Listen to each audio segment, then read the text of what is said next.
तो चलिए आज हम सभी सीखने वाले हैं कुछ एग्जाम्पल्स और एक्सरसाइज के क्वेश्चंस, ठीक है। और कौन सा चैप्टर चल रहा है? पॉलिनोमियल्स। पॉलिनोमियल्स बहुत ज्यादा इंपॉर्टेंस है, ठीक है, एग्जाम के पर्पज के लिए भी, और ज्यादा भी नहीं है, थोड़ा सा ही कॉन्सेप्ट है। जैसे एक्सरसाइज 2.1 आएगा, एक एक्सरसाइज 2.2 आएगा, उतना ही है, ठीक है। तो इस बेसिक कॉन्सेप्ट में हम सीखने वाले हैं कुछ एग्जाम्पल्स और कुछ एक्सरसाइज के क्वेश्चन। और साथ साथ में मैंने बताया भी था लास्ट लेक्चर्स में कि कोई भी आपके सामने ग्राफ दिया हो, ठीक है, वो किस फॉर्म में है वो अगर दिया हो तो उसके बेस पर हम नंबर ऑफ जीरोज कैसे फाइंड आउट करेंगे, ये सारा कुछ हमने कल सीखा था, ठीक है। क्लियर? आज भी मैं फिर से बता देता हूं कि अगर इस तरीके के क्वेश्चंस आ जाते हैं, ये ग्राफ है, देखिए, ये पहला ग्राफ, ये दूसरा, तीसरा, चौथा, पांचवा, छठा, ठीक है। इस ग्राफ में ये लाइन है, ये लाइन जो है, इस लाइन का इक्वेशन दिया है y equal to p x. यहाँ पर उस लाइन का equation y equal to p x दिया हुआ है, ठीक है।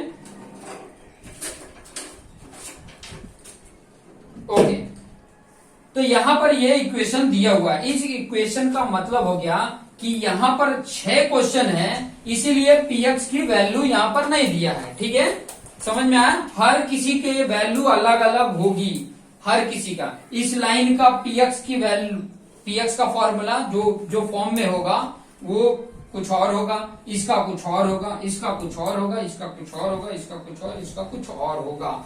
और उसके बेस पर जब मैं x की वैल्यू पुट करता हूं तो y की वैल्यू आती है, फिर दूसरा x की वैल्यू पुट करता हूं तो दूसरा y की वैल्यू आता है। और उस बेस पर जब मैं पॉइंट यहाँ पर कोऑर्डिनेट रखता हूं और उन कोऑर्डिनेट को मिलाया जाता है तो ऐसे लाइन बनते हैं, इसके ऐसे बनते हैं, इसके ऐसे, इसके ऐसे, इसके ऐसे, इसके ऐसे, ठीक है।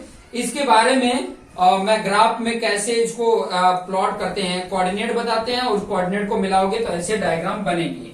ये तो x एक्सिस, y एक्सिस से तो आपका क्या है, एक्सिस है, इसके बेस पर ये आपका डायग्राम बनता है। इसीलिए यहाँ पर सिर्फ px लिखा, क्योंकि यहाँ पर 6 हैं, 6 का या तो अलग अलग लिखता तो फिर 6 के डायग्राम बनाते, फिर बाद में number of zeros find out करते। क्लियर? बट एक और टेक्निक है number of zeros find out करने के लिए। वो टेक्निक ये है कि अगर y equal to p x हो, मतलब px के वेरिएबल के फॉर्म में है, तो ये जो ग्राफ है आपके सामने, उसमें ये जो लाइन है, ये लाइन x एक्सिस को कितनी बार इंटरसेक्ट कर रहा है, जितनी बार इंटरसेक्ट कर रहा है वही होता है नंबर ऑफ जीरो, ठीक है। जितने टाइम्स जो लाइन है वो लाइन x एक्सिस को कितनी बार इंटरसेक्ट कर रहा है वही होगा नंबर ऑफ जीरोज। तो अगर मैं इस क्वेश्चन की बात करूं तो इसके नंबर ऑफ जीरोज कितने होंगे? तो ये लाइन देखोगे इस x एक्सिस को एक ही जगह पे कट कर रही है, इस जगह पे कट कर रहा है, ठीक है, इस पॉइंट पे कट कर रहा है। इसका मतलब इसका नंबर ऑफ जीरोज कितने हो गए? नंबर ऑफ जीरोज कितने हो गए? 1 हो गए। रीजन क्या होगा नंबर ऑफ जीरोज के? y पूछेगा, y तो लिख सकते हो because of line is intersect only 1 point on the x axis. x axis पे केवल एक ही बार वो इंटरसेक्ट कर रहा है। इस रीजन से हम क्या बोलेंगे, इसके नंबर ऑफ जीरोज क्या है? 1 है। अब यहां पर बता सकते हो आप लोग इसके नंबर ऑफ जीरोज कितने हैं? नंबर ऑफ जीरोज कितने हैं? 2 है। क्यों 2 है? क्योंकि ये लाइन x एक्सिस को 2 पॉइंट पर इंटरसेक्ट कर रही है, ठीक है। A line intersect at 2 point on x axis, so number of zeros equal to 2। Clear हुआ? वैसे इसमें भी आप बता सकते हो इसके नंबर ऑफ जीरोज कितने हैं? 3। क्यों 3 हैं? क्योंकि ये लाइन जो है उसको 2 पॉइंट, इसमें 2 पॉइंट पे था और इसमें 3 पॉइंट। देखो, एक यहाँ पॉइंट है, एक ये पॉइंट है और एक ये पॉइंट है। इन 3 पॉइंट पर x जो है, x की वैल्यू होती है, जो क्या होती है, कुछ ना कुछ x की वैल्यू होगी, y की वैल्यू नहीं होगी। समझ में आया? मतलब यहाँ पे 3 पॉइंट पे इंटरसेक्ट कर रहा है, इसका मतलब हम क्या बोलेंगे कि इसके नंबर ऑफ जीरोज कितने हैं? 3 हैं। अब इसका बताएंगे नंबर ऑफ जीरोज कितने हैं? नंबर ऑफ जीरोज कितने हैं? 1 है। क्यों? क्योंकि एक्स एक्सिस ये है, इस पे इंटरसेक्ट यहाँ पे कर रहा है। कहाँ पे कर रहा है? यहाँ पे।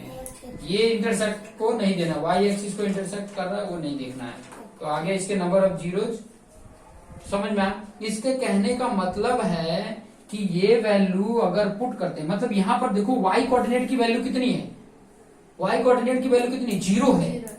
वाई कोऑर्डिनेट 0 का मतलब है वाई की वैल्यू यहाँ पे पीएक्स का सॉल्यूशन क्या होना चाहिए? 0 होना चाहिए। वही ना नंबर ऑफ जीरोज का पता था कॉन्सेप्ट। जीरोज क्या है? एक्स की वो वैल्यू जो उस पीएक्स में पुट किया जाए तो उसका सोल्यूशन क्या हो जाए? 0 हो जाए। और उसका सोल्यूशन मतलब वाई की वैल्यू होती है। वाई की वैल्यू 0 है। इस पॉइंट पे वाई की वैल्यू क्या है? 0 है। तो उसके नंबर ऑफ जीरोज कितने होंगे? 1 पे कट करा तो 1 जीरो, 2 पे कट करा मतलब 2 एक्स की वैल्यू आएगी, जहां पे वाई की वैल्यू 0 होती है। क्लियर हुआ? इसमें नंबर ऑफ जीरोज बता सकते हो? 1, ओनली 1 पॉइंट पे इंटरसेक्ट करा है, इसलिए इसकी नंबर ऑफ जीरोज 1 है। ठीक है? जीरोज मतलब एक्स की वैल्यू होती है। जीरोज मतलब 0 नहीं होता है। जीरोज एक वैल्यू को बता रहा है। 0 हो तक सकता है, मतलब एक्स की वैल्यू 0 भी हो सकती है ना, एक्स की वैल्यू 0 भी आ सकती है, ये भी सोच सकते हैं। नंबर ऑफ जीरोज मतलब एक्स की वैल्यू, ये चीजें ध्यान में रखना। यहाँ पे कितनी जगह पर कट कर रहा है? 1, 2, 3, 4। इसके नंबर ऑफ जीरोज कितने आ गए? 4 आ गए। मतलब इसके 4 सोल्यूशन मिलेंगे। एक्स की वैल्यू कितनी मिलेगी? 4 मिलेगी। क्लियर हो रहा है? ठीक है? इस तरीके के क्वेश्चन एग्जाम्पल में आप ऐसे बता दोगे। साथ साथ में अगर पूछता कि y number of zeros px बताना है, बट y अगर पूछता है तो आप बता सकते हो कि x एक्सिस पे इतने पॉइंट पे इंटरसेक्ट कर रहा है, इसलिए। ठीक है? क्लियर हो गया? समझ में आया? ठीक है। अब चलते हैं हम एक्सरसाइज 2.1 पे। एक्सरसाइज 2.1 भी पूरे के पूरे सेम इसी तरीके से करने हैं। यही कॉन्सेप्ट है, दूसरा कोई कॉन्सेप्ट नहीं है। सिंपल कॉन्सेप्ट याद रखने का, बहुत ज्यादा हार्ड कॉन्सेप्ट याद करने से एग्जाम में आप भूल जाओगे। तो सीधी सीधी बात याद रखने का कि इसके नंबर ऑफ जीरोज कितने होंगे?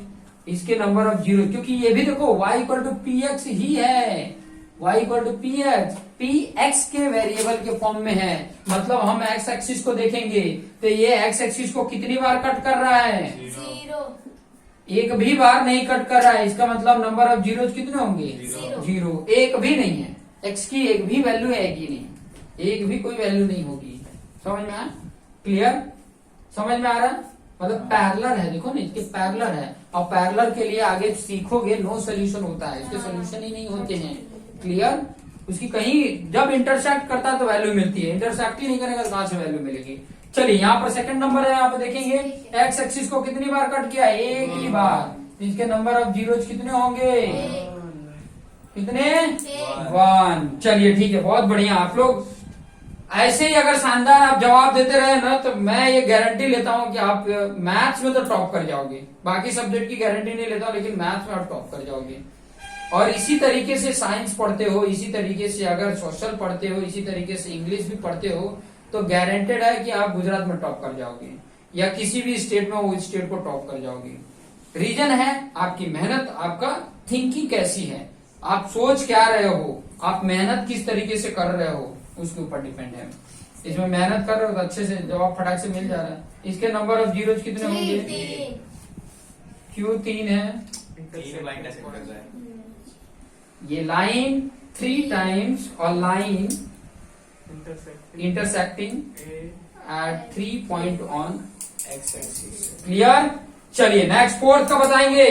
Number of zero equal to 2। क्यों 2? क्योंकि ये जो लाइन है वो एक्स एक्सिस को 2 पॉइंट पे इंटरसेक्ट कर रहा है। इसी तरीके से इसको बता सकते हैं नंबर ऑफ जीरो कितने हैं? 1, 2, 3, 4 आ गया।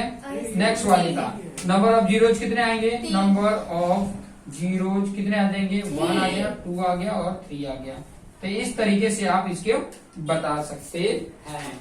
तो इस तरीके से तो आपने ये करना तो सीख गए। ठीक है, चलिए मैं आपको एक और पॉइंट देता हूँ कि कैसे चलिए ये तो पॉइंट आप सीख गए। इसके बाद आप सीखने क्या वाले हैं वो मैं आपको बता के फिर बाद में वीडियो को पॉज करता हूं।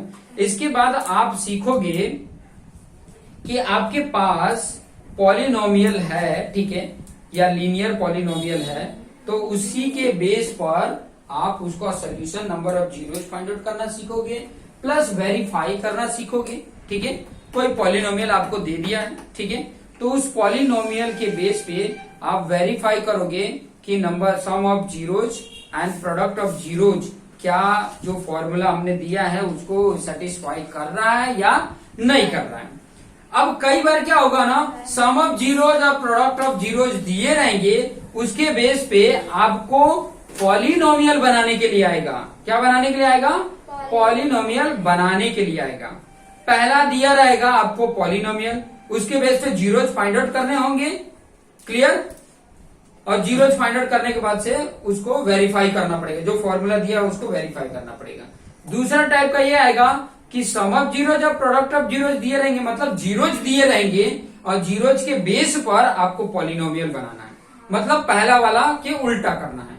पॉलिनोमियल दिया है तो जीरोज फाइंड आउट करो, जीरोज दिया है तो पॉलिनोमियल फाइंड आउट करो। ये टाइप के क्वेश्चन आपको नेक्स्ट एक्सरसाइज में मिलेंगे और कैसे उसको करेंगे उसको हम नेक्स्ट वीडियो में आपको देखने वाले हैं। तो अभी के लिए इतना रखते हैं, नेक्स्ट वीडियो में आप उसके साथ मिलेंगे। तो अभी के लिए थैंक यू।